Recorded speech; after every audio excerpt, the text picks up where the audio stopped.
Welcome to One-on-One. I'm Greg Bassey, your host from the Salisbury Independent newspaper. It's another big day here at PAC 14. We have our local delegate, Mary Beth Carozza, is with us. Welcome, Mary Beth. Thank you. Thanks for having me back. I'm excited because we're looking forward to the new session.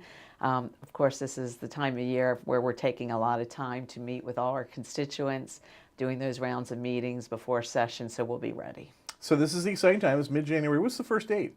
So we open up January 10th. January 10th.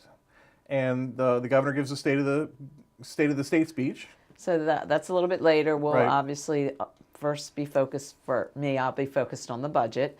We're trying to spend time right now in preparation for the rollout of Governor Hogan's budget. I'm focused on making sure that there's fair funding for our priorities here on the shore, and that's been something where we're having more success now that Governor Hogan is in office. So you're on the Appropriations Committee. They control the purse strings pretty much on the House side, so it's a big deal. So being on the Appropriations Committee, it's not just about the budget, which that is all-consuming, and as we've talked about before on this program, that our one constitutional responsibility as members of the Maryland General Assembly is to pass a balanced budget. So that is the only piece of work that we have to complete before session ends. And so I'm, in the catbird seat serving on that committee. But in addition, and it's something that I've taken this role very seriously, is the oversight role. The oversight role on appropriations really allows you to get involved in any issue that comes up in any department or agency. So I often tell the different constituencies, if they have an issue, that even if I'm not on the Economic Matters Committee or if I'm not on Environment and Transportation, those issues are still going to come through the Appropriations Committee on the funding end. So it allows me to use my role to ask questions, to maybe make policy changes without making necessarily a legislative change. Right. Now this is going to be your fourth session, and it's an election year, and I know pretty much every election year there's talk of a tax cut. I know when Ehrlich was in his fourth year, there was talk of a tax cut. Any talk of a tax cut? I haven't heard any talk. Well, if you look at what Governor Hogan has done thus far, in the very beginning of his tenure, he introduced and we were able to pass a tax cut for our veterans. And so that started our military retirees. So that started the process. This past session, we passed tax relief for our first responders, the Governor's Hometown Heroes Act. So what Governor Hogan has been doing is trying to basically separate out the different constituencies where we can get tax relief. And I don't know of any plans at this point that what he will roll out, but it would not surprise me if he's trying to expand that tax relief, especially for our retirees. That would be so key, particularly in this area, as you've had on your show before, the graying of the shore. Right. The Eastern Shore, as far as our numbers, are proportionately higher when it comes to our seniors. And if you look at the Ocean Pines community and the surrounding areas, that people choosing to retire here on the shore, those numbers continue to increase.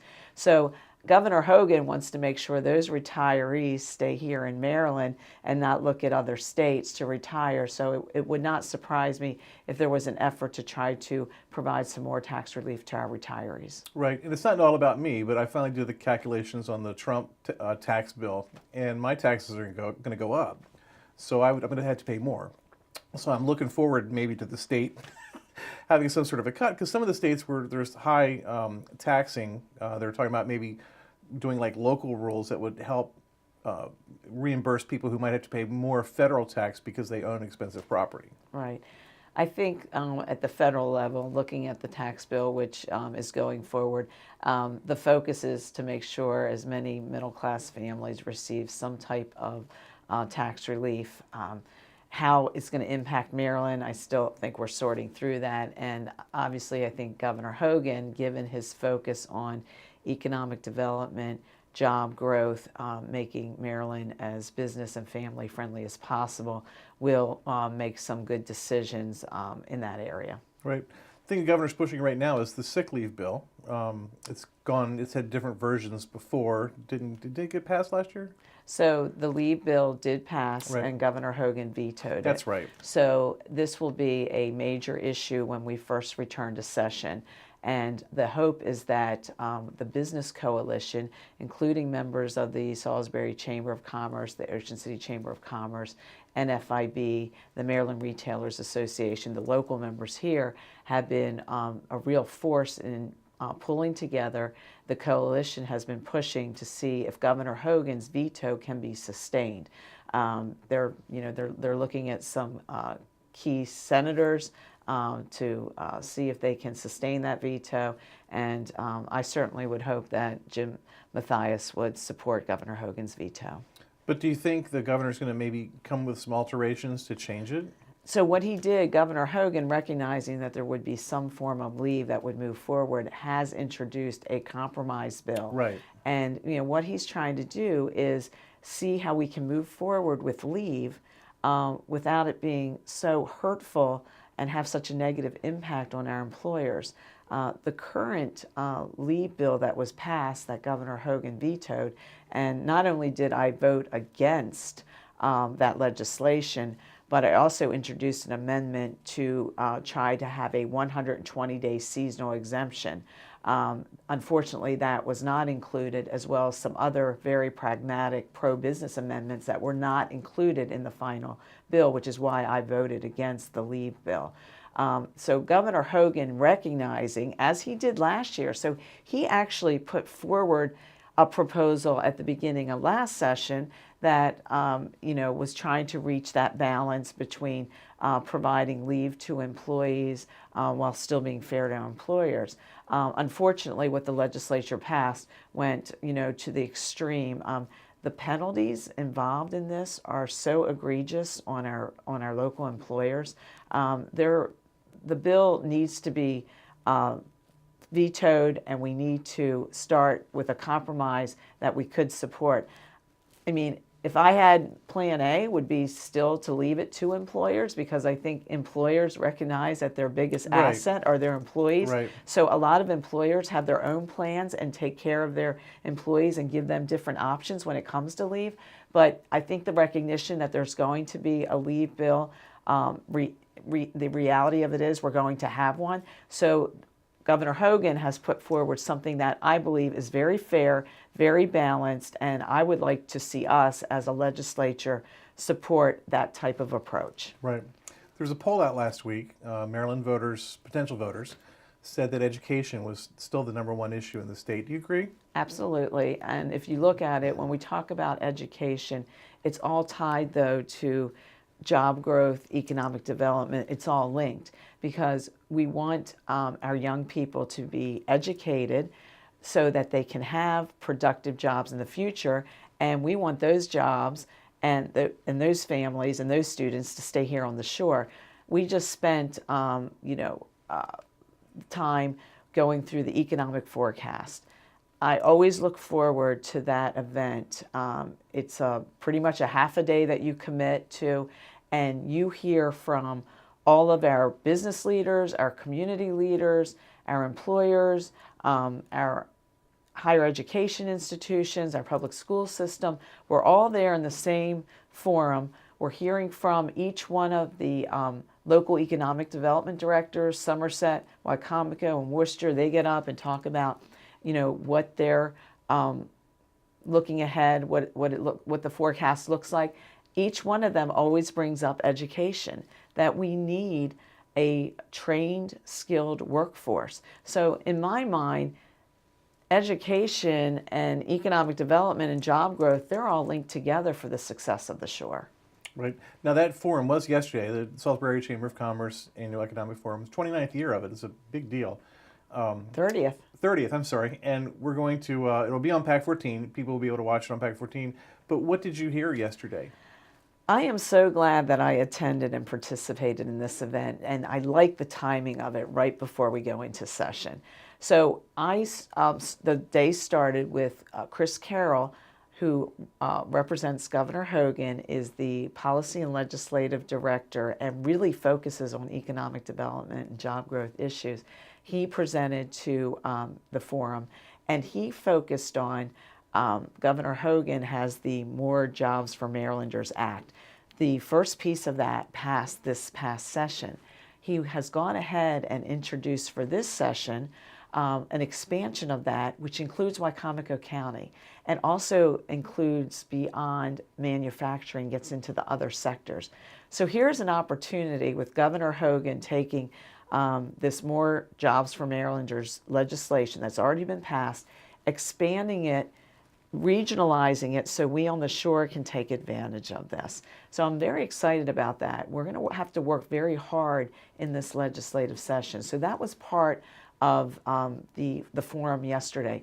I also really appreciated hearing from each one of the local economic development directors, Somerset, Worcester, and Wycomico, to hear exactly where they saw some priority projects might be in the future. They always do a good job of recapping the past, but they also tend to lean forward.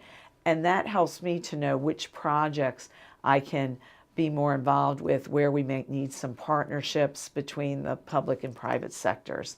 And then a key part of the forum is the legislative lunch, where each one of us in the Eastern Shore delegation are given the opportunity to respond to questions that the Salisbury Chamber has deemed as priorities. So we took some time on those priorities as well. It's great when you all are together and we get to hear the group as a voice, sort of. Right, and we all play to our strengths. So if you look at the members of the delegation that participated yesterday, so you had Delegate Chris Adams on House Economic Matters and a lot of the bills that we're talking about, the leave bill. And he's a champion of small business. Absolutely. He's a member of both the Salisbury Chamber and the Greater Salisbury Committee. Right. So, so he's in a pivotal position to advance our priorities, our business priorities through that committee. Delegate Carl Anderton and Delegate Charles Otto are on environment and transportation. So a lot of these bills that affect the poultry industry and our farming community are going to go through their committee. So we're starting to try to see, okay, what's on the rise and what's coming down again. Senator Eckert and I are on the budget committees. So, we're focused on obviously the budget overall, but also trying to see how we can work some of our specific issues through the appropriations policy, through the oversight role that I talked about. And then Delegate Cherie Sample Hughes is on the Health Policy Committee.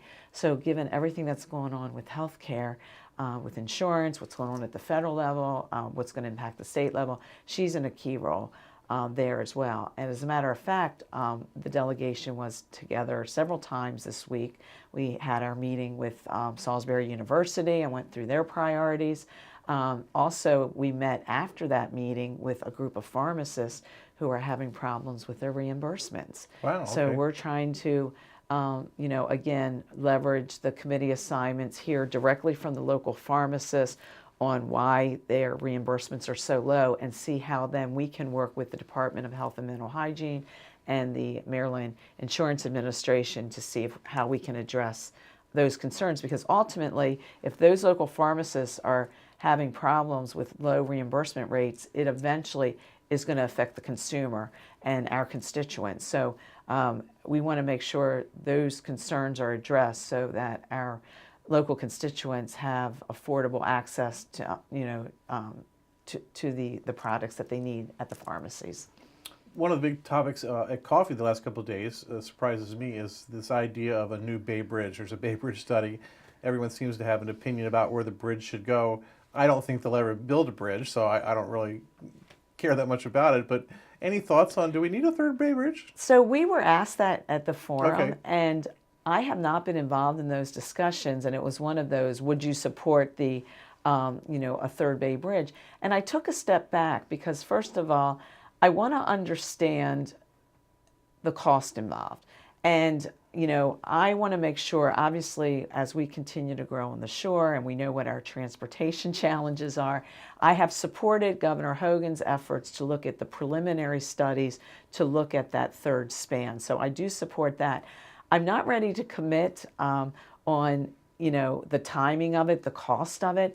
It was interesting to me, you have people who are more involved in this issue on the Committee of Jurisdiction are already into talking about the locations and the yays and nays of that. And I'm not an engineer. I don't know where the best location would be. I do know that I will absolutely insist on local community involvement in this decision-making process. When you think about the amount of money and resources, time and energy, and as you said, it's a projected long-year project, we have to make sure from the very beginning that the local communities are involved.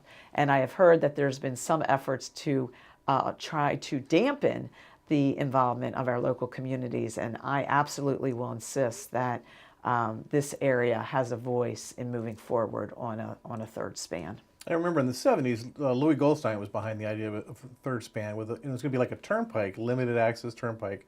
So basically just people from Baltimore, Washington going to Ocean City. The locals really wouldn't have access to the road. But it was a cool road right through the Blackwater Refuge, which back then you probably could have done, you couldn't do now. And I think what stopped that was that where it went through Calvert County, Louis owned most of the land that it was going to go on. But since then, there hasn't been really much talk of a third bridge. So the talk that we've had, if you look back over the past session or so, it's been focused on moving forward with the preliminary studies. And Right. I think we absolutely have to move forward with those, get all the information. But as we go from studies to the next step, we just have to make sure that our county council members, our local mayors, our business community, all of our business and community leaders are involved in this process. The governor, I don't remember seeing a governor so much since William Donald Schaefer, who used to have a place in Ocean City, so we would see him a lot. Governor's here all the time.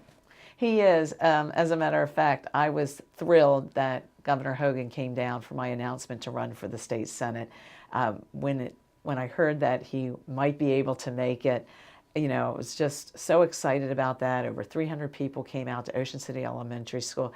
But while he was down there, that was just one of his stops. He also, he actually took a little downtime and supported numerous local restaurants in Ocean City and the area. And he really considers the shore as his other home. I'm not even going to say his second home. I'm going to say his other home, Right. because he spends so much time down here.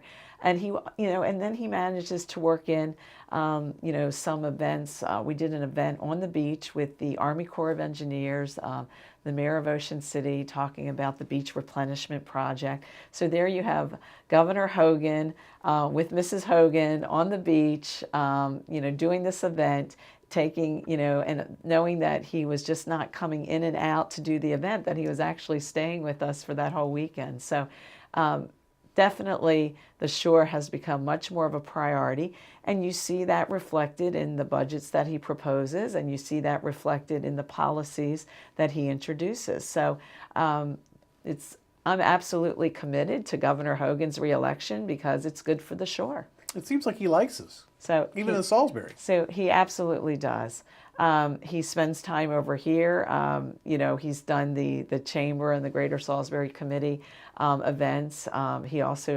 He enjoys going hands-on to some of the various business locations. I think that's his way of really staying in touch to understand if what he's proposing, or if something has to be tinkered with a bit, how's it actually working on the front line. So Right. You're right. We are very fortunate that Governor Hogan and all of his team, if you notice that he sends his secretaries, his cabinet secretaries are down here on a regular basis. I just did a forum with our aging secretary, Kramer, and veteran secretary Owings, that they did actually a combined event in Salisbury just a few weeks ago.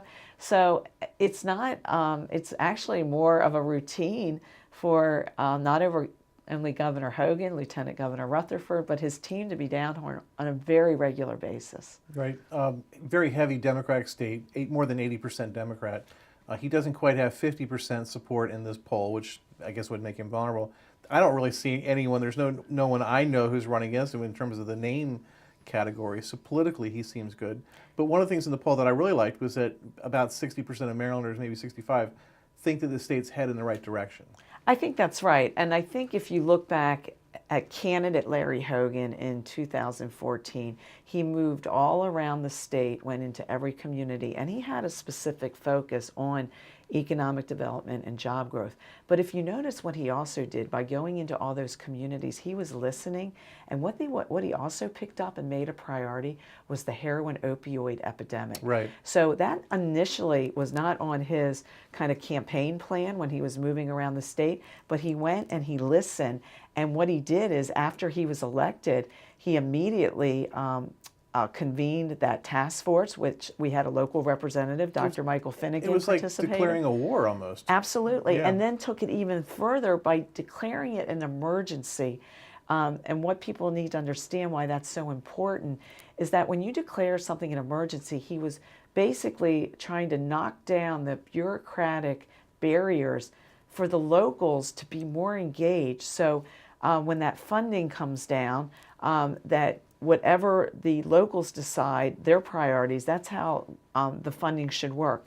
Not only the funding, but the coordination, which is so important. I've been participating in the opioid intervention teams in Worcester and Wycomico counties, and I have to tell you that that will be the key to our success. Having the people in the room who know, first of all, where the current resources are, and then to look at where the gaps are. And so I am convinced that this will continue to be a priority for Governor Hogan, and we'll be working on it again this session. Yeah, and our program here in Wycomico County has had some success. The numbers are down about 30%. Still, anybody who has a problem is a problem. But our program seems to be working, and people are coming to look, other counties are coming to look at our program to maybe repeat it where they are. That's right. Wycomico has received recognition and awards on what they are doing. And I'm a big believer in, you don't have to reinvent the wheel. So if there are best practices that are working in Wycomico County, Worcester County, Somerset County, or you can kind of trade trade that information, share that information. And I think we're doing a pretty good job on the shore of our coordination and sharing information. However, I believe it's still a challenge. Sometimes I'm in meetings and I realize that this organization over here might have some recovery services that this organization over here didn't know about. And they should, and they might be able to feed some people to that. So we're actually serving more people. When people come to me, the first thing that I try to do if they're coming to me on this heroin opioid issue, whether it's an addict or oftentimes family members of an addict are looking for help for their loved ones, the first thing I think we need to do is make sure that they're aware of the resources that are already available. So that's job number one. And then number two, where we have the gaps, that's where the additional support needs to come through. So I have made this a priority. I'm on the committee that oversees the health department. I've been working with not only the local health departments on this, but with the team so that we can really cut across it. And again, we need to save more lives. You mentioned your political ambition. You've really grown as a delegate. You've done a great job. You go to everything. Everyone seems to really love you. But now you want to run for the Senate? I am, and this was something that developed over time. For the past year, I've had constituents and voters in all three counties, Wycomico, Somerset, and Worcester, come to me and ask me to run for Senate because they believe that I can do more in that role, and I believe I can do more in that role. I believe that I can be a stronger partner with Governor Hogan when I'm one of 47, and I would be one of the senators that would support Governor Hogan's vetoes. And the reason that's so important is if you can at least sustain a veto, it brings the other side to the table. Right now, the other side doesn't have any reason because they already have the vote. So not only can they pass something through, if Governor Hogan opposes it, they can then override it.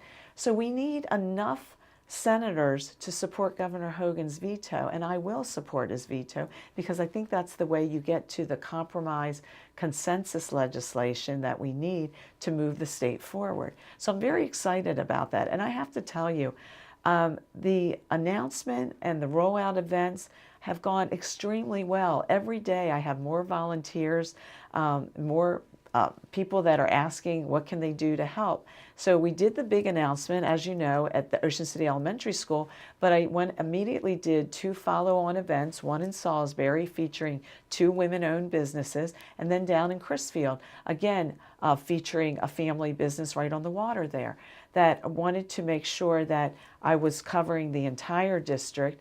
And as a follow-up then, I participated in 8 Christmas parades. And we had new people, volunteers coming out who just wanted to be part of it. And I think they're seeing that, number one, public service can be fun, but they're also seeing that you are responding to constituents. That, to me, is what public service is all about. So I'm very excited because I think there's so much opportunity to get some of these areas to the next level.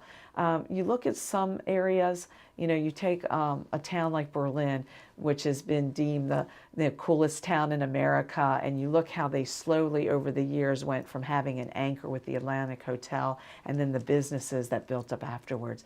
I believe that our other areas, Princess Anne, Snow Hill, those towns that are kind of on the cusp. And then you look at everything that's going on in downtown Salisbury. It's exciting. The downtown revitalization under the leadership of Mayor Jake Day, the projects that we can do with the county executive that impact County Executive Bob Culver, that impact the whole area.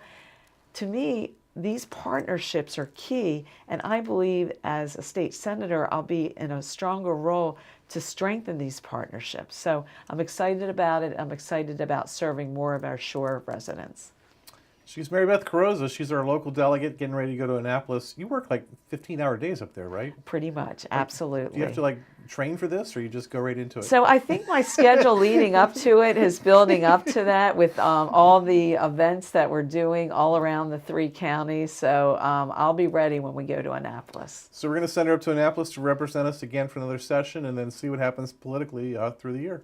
Thank you. Thanks for having me. Thanks for being here today. I'm Greg Bassett from the Salisbury Independent Newspaper. Another edition of One-on-One right here on PAC 14.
First Shore Federal is proud to support PAC 14 and One-on-One. We'd encourage every business to support PAC 14 and pick a program and support it, and let's make a difference.